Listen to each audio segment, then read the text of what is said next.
Shadows stretched long across the ancient stone walls, their edges blurred by the flickering candlelight that sputtered intermittently, as if hesitant to illuminate secrets best left untouched. Ilara's breath was shallow, her pulse a steady drum of apprehension as she awaited Mina's arrival. Minutes stretched like hours until the soft footsteps approached, hesitant yet deliberate. Mina entered, her usually bright eyes dulled by fatigue and something darker, unspoken tension that clung to her like a second skin. Ilara motioned her closer, voice low but urgent. "We need to talk about what I found in the cipher's latest section." Mina's lips pressed into a thin line. "I know, but there's something else, Ilara. Something you need to hear." The words hung between them, heavy and foreboding. Ilara's heart tightened. Trust was a fragile currency in these days, and every secret threatened to devalue it. The confrontation unfolded quietly, but with a volcanic intensity. Mina admitted to having withheld information details about a clandestine meeting she had attended, where whispers of the Ivory cult's next moves were exchanged. Her decision to keep it secret stemmed from fear and a desperate wish to protect Ilara from further harm. Yet, the betrayal, intentional or not, stung sharply. "Why didn't you tell me? We're supposed to be in this together." Ilara's voice cracked like breaking ice. Mina's eyes glistened with unshed tears. "I thought I was shielding you. I was wrong." Words like shards of glass, their friendship fractured in that dim corner. The library, once a sanctuary, now felt like a labyrinth of distrust. Later, Professor Alden Gray's presence added another layer of unease. His tall, gaunt figure appeared at the edge of the study room, eyes sharp and unreadable. He spoke in riddles, warning of unseen forces tightening their grip, and the price of divided alliances. "The path you tread is perilous, Ilara. Not all who walk beside you carry the light," he intoned, his voice barely above a whisper. The group's fragile cohesion unraveled further under the strain of suspicion. Heated debates erupted, accusations flung like daggers across scattered manuscripts and cryptic notes. Each member questioned the other's motives, alliances blurred, and the looming threat of the Ivory cult seemed to grow more insurmountable. Outside, the world was unforgivingly cold. Ilara stood beneath the street lamp's pale glow, the wind tugging at her coat as if urging her to flee or fight. Isolation wrapped around her like a shroud, yet amidst the loneliness, a fierce resolve kindled within her. She was no longer merely a student chasing shadows in an ancient library. She was a defender of stories, a challenger of fate. The fractures in trust were painful, but they had forged her sharper, more cautious, and more determined than ever. As she looked back toward the looming silhouette of the library, its windows glowing faintly, Ilara knew the battle was far from over. The final confrontation with the Ivory cult was drawing near, and only by navigating the treacherous maze of alliances and betrayals could she hope to rewrite the narrative of her own destiny. The night whispered secrets as the city slept, but Ilara's mind raced with questions. Who could she trust, and how much of the story was still hers to tell? And so, with the weight of fractured bonds pressing on her shoulders, Ilara stepped forward into the unknown. The fragile hope of redemption flickering like the candlelight in the dark corridors she called home. Shadows danced across the cracked walls, lined with tomes whose spines bore the scars of centuries.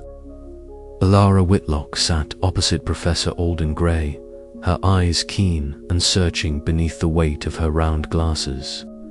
The air smelled of dust and forgotten knowledge, a tangible silence pressing upon them both as the professor produced a delicate manuscript from his coat.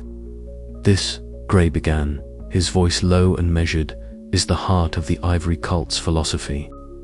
He carefully unfolded the brittle pages, revealing intricate calligraphy intertwined with cryptic symbols, ivory masks, Ouroboros serpents, and winding scripts that seemed to writhe like living things. They believe history is not a stream of chance, but a tapestry woven with deliberate threads, where every event is preordained and recorded in the rewriting books of the library. Alara leaned forward, her fingers itching to touch the fragile parchment, but restrained by reverence and caution. So the books, they're not just recording history, they're controlling it. Gray nodded slowly. Precisely. To the cult, narrative is power. If you can control the story, you can control reality itself. A faint creak echoed from the far corner of the room, but both remained still, their focus absolute. Alara's mind raced as she absorbed the implications. The Ivory cult's creed was not merely academic obsession. It was fanaticism, the belief that fate was written and immutable, that free will was a dangerous illusion. But if fate is fixed, Alara whispered, then what hope do I have to change my ending? Gray's eyes glinted with a mixture of sorrow and defiance. That is the question, isn't it?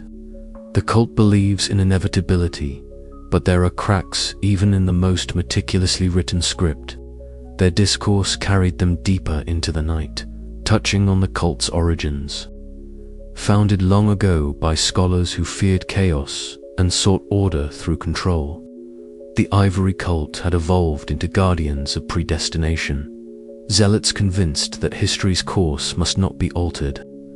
They wore ivory masks as symbols of their devotion, blank faces, hiding countless secrets. Alara's thoughts drifted to the mural she had glimpsed earlier in a hidden alcove. The ivory-masked figures entwined with serpents and books. The image now seemed a portent, an emblem of their stranglehold over time and narrative. She shivered despite the warmth of the room. Gray's voice broke through her reverie. They see themselves as custodians, but their creed is a prison. They trap themselves and others in a cycle of repetition, every event a verse in a song that cannot change. Alara's hands clenched into fists. Then I have to break that cycle. For all of us. Gray's gaze was grave. Be careful, Alara. Challenging the cult is not just intellectual rebellion. It is dangerous, and the library itself may turn against you. A sudden gust rattled the window, scattering loose papers like fleeting memories. Outside, the twilight deepened into night, and Alara felt the weight of the cult's creed settle over her like a mantle. Yet beneath the dread, a spark of defiance ignited. If the story could be controlled, then perhaps it could also be rewritten. The path ahead was fraught with peril, but Alara's resolve hardened. The Ivory cult's belief in fate was their greatest weapon and their potential undoing. As the oil lamp guttered low, she vowed to unravel their creed and forge a new narrative, one where her fate was not sealed, but shaped by her own hand. The library's walls seemed to close in around her, whispering ancient secrets and warnings. But Alara Whitlock, with all her doubts and fears, was ready to listen and to fight. The story was far from over, and somewhere in the shadowed stacks, the ivory masks watched silently, waiting. The faint scent of aged paper and dust hung thick in the air, mingling with the sharp tang of cold stone. Gray sat hunched over his desk, his gaunt frame outlined by the pale moonlight streaming through the stained glass window. His silver hair caught the glow, a stark contrast to the shadows gathering beneath his deep-set eyes. Alara's footsteps were hesitant but resolute. She had pressed him harder than ever before, and now the weight of her questions seemed to press upon the room. Gray did not look up immediately. Instead, His fingers traced the faded ink of an ancient manuscript, as if seeking comfort in its familiar lines. The silence stretched, taut and uneasy, until his voice finally broke the quiet. "You want to know what I was," he said softly, his tone heavy with years of regret. "What I did when the cult's grip first tightened around this university." Ilara nodded, her heart pounding. She had suspected fragments of his past involvement, but hearing it confirmed cast a shadow over the mentor she had come to rely on. The story unfolded in a series of vivid flashbacks, each one carved sharply against the backdrop of the present. She saw a younger, grey, vibrant and idealistic, drawn into the Ivory cult's secret gatherings. The vaulted chamber where the cult convened was bathed in flickering torchlight, ivory masks gleaming eerily as silent figures chanted cryptic verses. Grey's expression was conflicted, his youthful face torn between fascination and unease. He had been seduced not by blind fanaticism, but by a desire to understand the power the cult wielded control over the narratives that shaped history itself. Yet, doubt gnawed at him from within. Not all was as it seemed. The texts they protected, the rewriting books, were as much a prison as a weapon. Back in the present, Ilara's voice trembled as she asked, "Why did you stay? Why not walk away?" Grey's piercing blue eyes met hers, revealing a flicker of vulnerability rarely seen. "Because," he said, "if I left, who would stand against them from within?" The revelation complicated everything. Grey was no mere mentor. He was a man caught in the shadows cast long ago, struggling to atone while trapped inside the cult's web.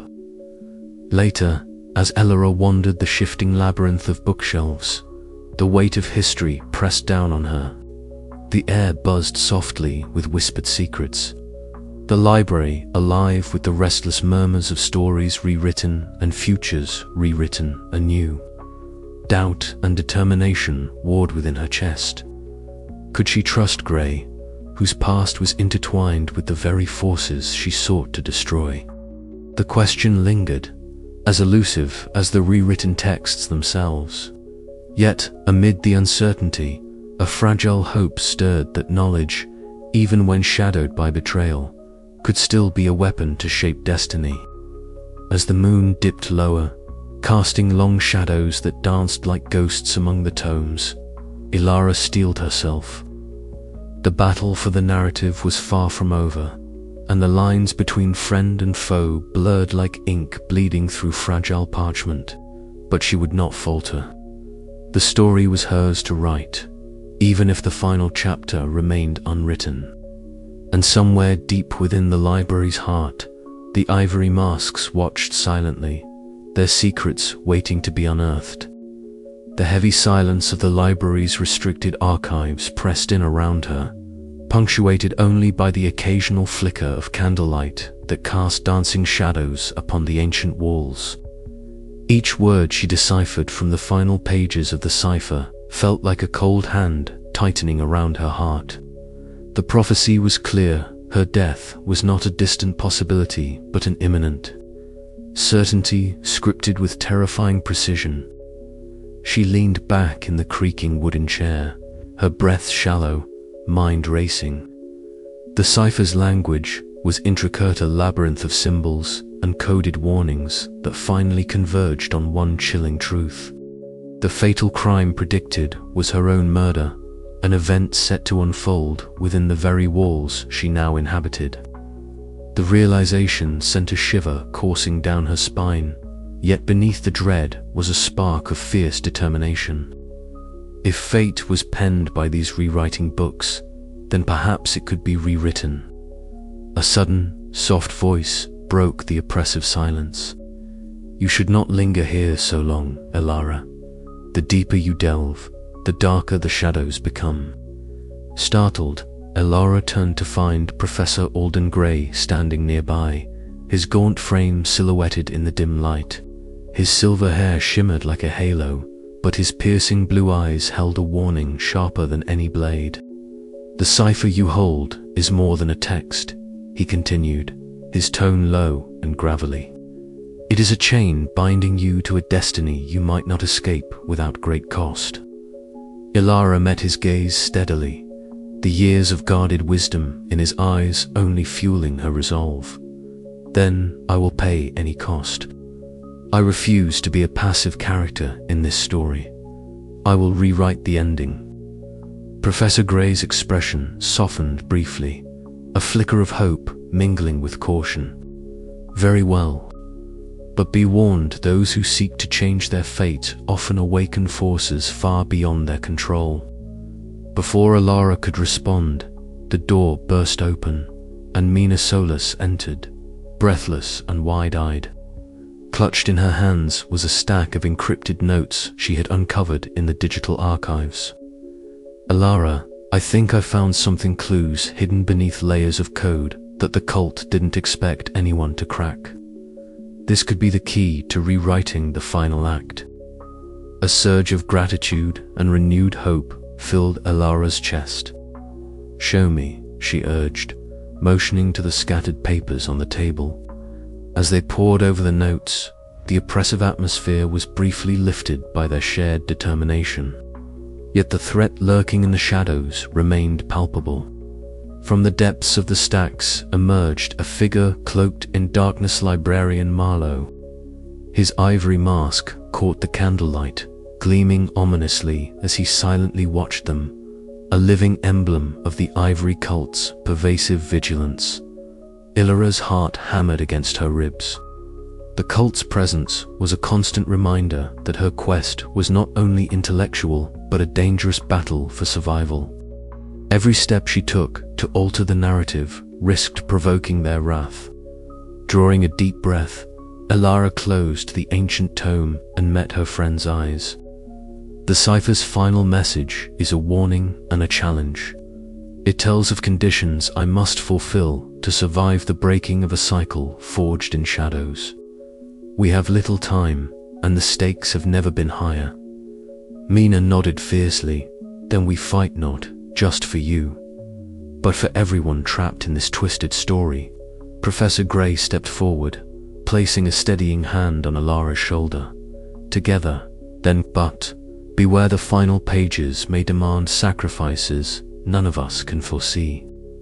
Outside, the library seemed to hold its breath, the books on the shelves whispering secrets as if aware that the climax was near. Ilara felt the weight of history and destiny pressing down on her, but also the fragile hope that knowledge and courage might yet bend the course of fate. She opened the tome once more, ready to face the final cipher and the dark future it foretold. The last page awaited, its story unwritten, and Ilara was determined to be the author of her own survival. The candle flickered violently, shadows stretched and twisted, and the library's ancient heart beat faster. Time was running out. As she prepared to turn the page, a distant echo of footsteps whispered through the stacks, heralding the inevitable confrontation. The final act had begun, and Ilara stood at the precipice of destiny, poised between death and the hope of rewriting her fate. Ilara Whitlock stood rooted in the heart of the restricted wing, the air around her heavy with the scent of ancient leather and ink. Before her lay the manuscript she had long sought, the cryptic text that contained the key to unraveling the Ivory cult's grip on the rewriting books. Her fingers trembled slightly as they brushed the brittle page, the faded symbols pulsing faintly beneath her touch as if alive. All around, the library seemed to breathe. The walls whispered, the shadows lengthened and retracted like restless spirits, and the very pages of the books trembled on their shelves. Ilara's breath caught. This was no ordinary library.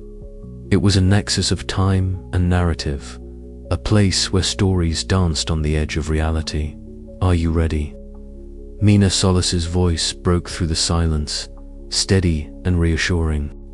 She emerged from the shadows, carrying a small portable scanner and a laptop, the glow of the screen illuminating her determined face. We've calibrated the rewriting key. If this works, it could finally disrupt the cycle. Ilara nodded, swallowing the knot of fear tightening in her chest. We don't have a choice. If I don't act now, the final crime, the one that ends me, will come true. Mina moved quickly, setting up the equipment on a nearby table, cluttered with scrolls and tomes. Her fingers flew over the keys, pulling up coded scripts and aligning them with the cipher Ilara had painstakingly decoded. The low hum of the laptop filled the space, a modern pulse in the midst of ancient decay. Professor Alden Grey appeared silently at the entrance to the wing, his tall, gaunt frame casting an imposing shadow. His piercing blue eyes fixed on Ilara, with a mixture of caution and something deep regret, perhaps. Tampering with the narrative is a dangerous game, he warned, his voice a gravelly whisper. The Ivory cult has bound the threads of fate tightly.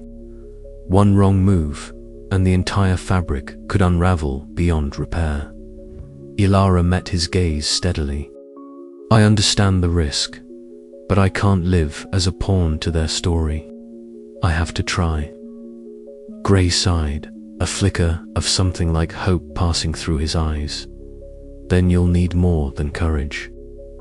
You'll need the strength to face what comes after.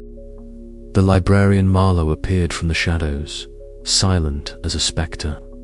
His sharp features were unreadable, his allegiance uncertain. He watched the ritual with a guarded expression, neither intervening nor offering aid. With a deep breath, Ilara placed the rewriting key against the ancient manuscript. The ink shimmered, the symbols shifting and rearranging before her eyes. The library seemed to pulse in response, the very air thickening as the spell of predestination began to crack. Words twisted and danced across the pages in a chaotic ballet, the boundaries of time and story blurring. Ilara felt herself caught in the storm, the dizzying rush of history rewriting itself around her. Visions flickered her own death, the cult's shadowy figures, the faces of friends and foes intertwining in an endless narrative loop.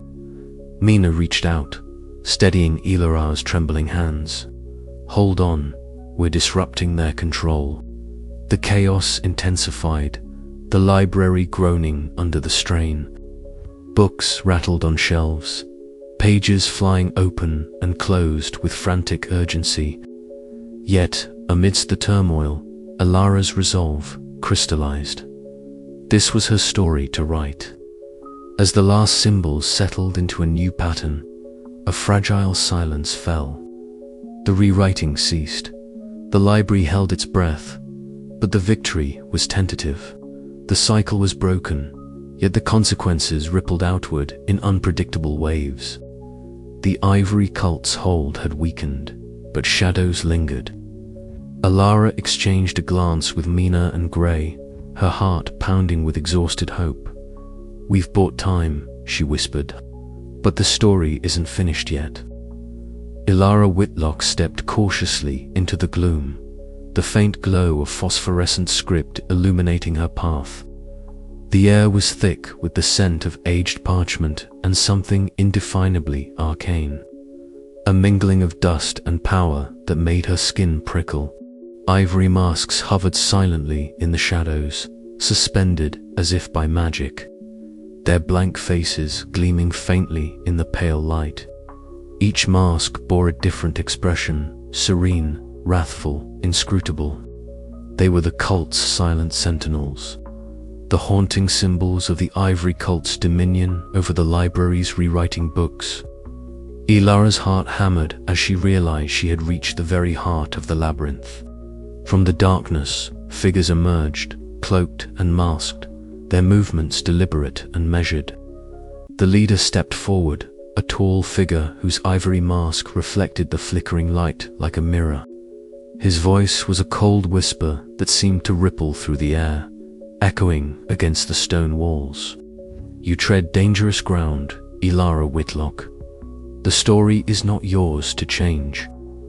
Ilara squared her shoulders, clutching the ancient tome that contained the cipher. Stories belong to those who tell them, she replied quietly, her voice steady despite the storm of emotions within. And I refuse to be a footnote in your predetermined script.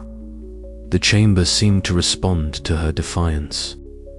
Words lifted from the pages of countless books swirled around them, inked letters twisting into shapes before dissolving into the air. The very fabric of the library trembled, as if reality itself was caught in the tension between fate and free will. Professor Alden Gray appeared beside her, his silver hair catching the spectral light. His eyes, sharp and piercing, met hers with a rare flicker of encouragement. "Remember, Ilara," he murmured, "the power of a story lies not only in its telling but in the belief it inspires." The cult's leader advanced, reciting passages from the rewriting books in a voice that wove spells as much as sentences. "The future is written, the cycle unbroken. Resistance is but a shadow in the grand design." But Ilara was no longer the uncertain student who stumbled upon a cryptic cipher. Her mind raced, connecting fragments of history, philosophy, and code. She countered with riddles and paradoxes, challenging the cult's dogma. Each exchange was a battle of intellect and will, their words shaping the shifting narrative that surrounded them. Suddenly, the tome in Ilara's hands seemed to pulse with a life of its own. The cipher's lines glowed, revealing a hidden message, a way to rewrite the final crime, to disrupt the deterministic cycle. With trembling fingers, she began to inscribe the new narrative, her heart pounding as the chamber shook violently. Books flung open, pages fluttering wildly as if caught in a storm of unseen winds. The ivory masks quivered on their invisible strings, their expressions flickering between rage and fear. The rewriting books fought back, but Ilara's defiant script carved a new path through the labyrinth of fate. As the chaos reached a crescendo, Ilara felt herself suspended between worlds. The boundary between past and future, reality and story dissolving. The chamber seemed to hold its breath, waiting for the outcome of this desperate gambit. When the storm finally settled, silence fell like a fragile veil. The ivory masks hung motionless, their power diminished but not destroyed. The books ceased their frenzied rewriting, the texts stabilizing into a new, uncertain order. Ilara gasped, the weight of what she had done settling over her. The battle was won, but the war was far from over. Somewhere beyond the chamber's walls, the library awaited the next chapter, and her own story written, but still unfolding. "This is not the end," Professor Gray said quietly, standing beside her. "But perhaps, for the first time, it is a beginning shaped by choice." Ilara nodded, a fragile hope kindling in her chest. The battle of wits had changed the narrative, but the true journey to shape her own destiny had only just begun. With a determined breath, she stepped from the chamber, ready to face whatever the next page might hold.